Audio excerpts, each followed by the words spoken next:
All right, let's get into it. We're about to break down one of the greatest scenes in movie history. But we're not just going to talk about what happens.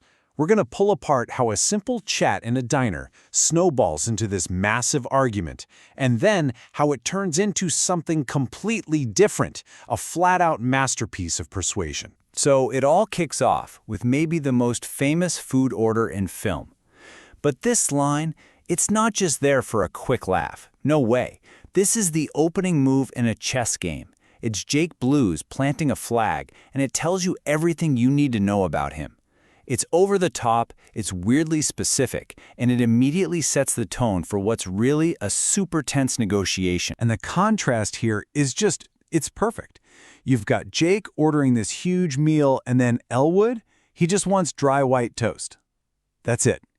In two tiny lines about lunch, the movie shows you their entire odd couple dynamic. You've got the wild man and the straight man. I mean, that's not just filler dialogue. That is incredibly efficient storytelling before the real action even starts. Okay, so we know who these guys are just from their lunch order. The scene is all set. We're in what looks like a totally normal soul food joint, but we're about to see a request that is anything but normal. And you can see it in how the staff reacts. I mean, their descriptions are hilarious. Hunkies, Hasidic diamond merchants, the CIA. It just shows you how completely out of place they are. And that clash, the totally bizarre Blues Brothers against a super real, grounded diner, that's where all the comedy and all the drama comes from. Of course, we figured out pretty quick, this isn't really about the 4 fried chickens or the dry toast. The food, that was just the appetizer. The real reason they're in this diner is about to land like a ton of bricks. And this is the moment. This is where all the politeness just kind of stops. And the real mission, the whole reason they showed up, gets put on the table. And there it is. That's their opening argument. See, Jake and Elwood don't just say, hey, we're getting the band back together. No. They frame it as a holy crusade. It immediately raises the stakes to an insane level. This isn't just some gig. In their heads, it's a divine quest. It's the most persuasive move they could possibly make. But, bam! It's shut down. Immediately. Mrs. Murphy, played by the absolute legend Aretha Franklin, is just not having it.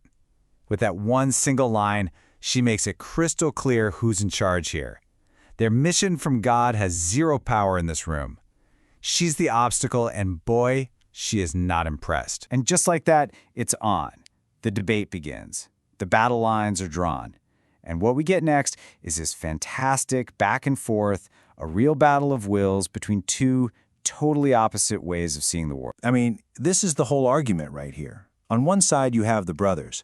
They're arguing from this place of big ideas and nostalgia, right? It's about the band, the mission, who they are. But Mrs. Murphy, she counters every single point with cold, hard reality. She's talking about a steady life, no more sleazy dives, and, oh yeah, the fact that they still owe her husband money. It's a total clash between romantic dreams and real-world consequences. So, having completely won the verbal fight, Mrs. Murphy delivers her ultimatum. And just watch how she does it. She doesn't just say get out. She systematically takes apart their entire reason for being there piece by piece. First, gone is the toast. Then, poof, no more fried chicken. And then the killer blow. You're not getting Matt Guitar Murphy. It's just a masterful step-by-step shutdown. You think it's over, right? She's won. But then, Matt finally speaks up. He tries to take control, to claim his own life. But in doing that, he challenges her authority right there in her own restaurant and in their own relationship.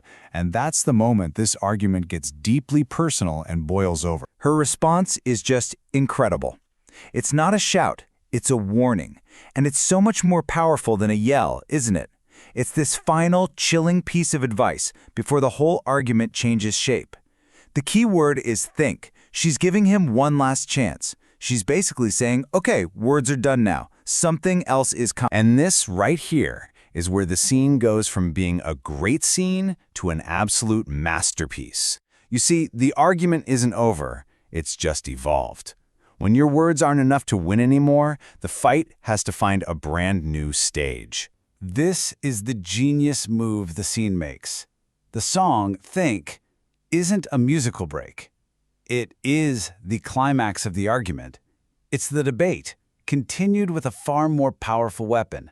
She couldn't convince him with logic. She couldn't convince him with an ultimatum.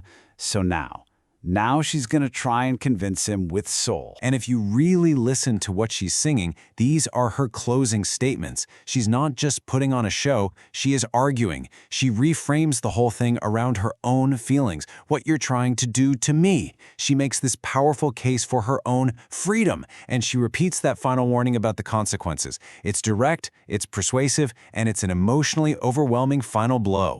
You know, this scene gives us a perfect name for what this is. We can call it the final argument. It's that moment when regular words and rhetoric just don't cut it anymore. You have to switch gears and tap into something deeper, into emotion, into art, into performance, to really land your point and win the day. And that's why this scene never gets old. It's not just funny, and it's not just a great musical number. It's this incredibly deep look at how we actually persuade each other. So it kind of leaves us with a question to chew on. When you've run out of words, when logic has failed you, what does your final argument look like? Or maybe sound like?